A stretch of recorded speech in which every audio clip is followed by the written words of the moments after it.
আসসালামু আলাইকুম সুপ্রিয় শিক্ষার্থী বন্ধুরা, তোমাদের যে পরীক্ষাগুলো স্থগিত করা হয়েছে, তোমাদের 22 তারিখ এবং 24 তারিখে পরীক্ষাগুলো স্থগিত করা হয়েছিল, সেগুলো কবে হবে এবং সেগুলো কিভাবে হবে সেটা আজকে জানিয়ে দেবো এই ভিডিওতে। তো তোমরা ভিডিওটা প্রথম থেকে শেষ পর্যন্ত দেখবা, তাহলে তোমরা সব কিছু বুঝতে পারবা যে তোমাদের পরীক্ষাগুলো একই নিয়ম হবে নাকি নিয়ম পরিবর্তন হবে এবং কিভাবে সেগুলো হবে।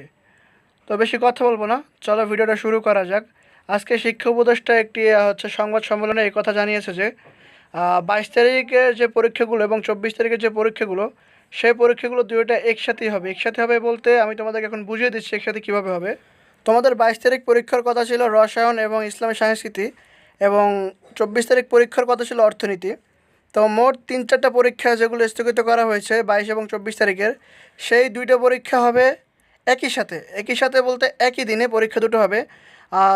সেটা হলো 22 থেকে যে দুটো পরীক্ষা ছিল সেই দুটো পরীক্ষা হবে সকালবেলা, এবং 22-24 তারিখে যে পরীক্ষাটা ছিল অর্থনৈতিক পরীক্ষা, সেটা হচ্ছে তারা বিকেলে দিবে, এমনটা জানিয়েছে শিক্ষা উপদেষ্টা। তোমরা সেটা নিজের কানে শুনে নাও সে কী বলছে এবং সংবাদ সম্মেলনে সে কীভাবে বলছে। তোমাদেরকে ভিডিওটা দেখাচ্ছি, তোমরা শুনে নাও। পরে একটা 2-3 দিন বাদ দিয়ে তারপর সেখানে পরীক্ষাটা হয়, যাতে একটা ছাত্ররা একটা গ্যাপ পায়। আমরা যেটা সিদ্ধান্ত নিয়েছি, যেহেতু 22 তারিখের পরীক্ষা ছিল সায়েন্সে, কেমিস্ট্রি, সেটা যেদিন হবে সেদিন সকালে হবে, এবং যেটা 24 তারিখে যেটা, সেটা বোধহয় অর্থনীতি, সেটা সেদিন বিকেলে হবে।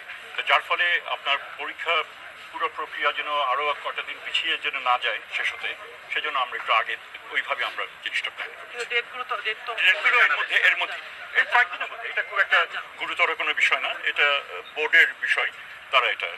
তো আশা করি তোমার সব কিছু ক্লিয়ার হয়ে গেছো। যদি তোমাদের কাছে ভিডিওটা ভালো লেগে থাকে তাহলে অবশ্যই চ্যানেলটাকে সাবস্ক্রাইব করে রাখো, পাশে থাকা বেল বাটন ডাউন করে দিবা এবং ভিডিওটা শেয়ার করে দিবা যাতে সবাই দেখে উপকৃত হয়। আল্লাহ হাফেজ, দেখা হবে পরবর্তী কোনো ভিডিওতে। সে পর্যন্ত সবাই সুস্থ থাকো, ভালো থাকো।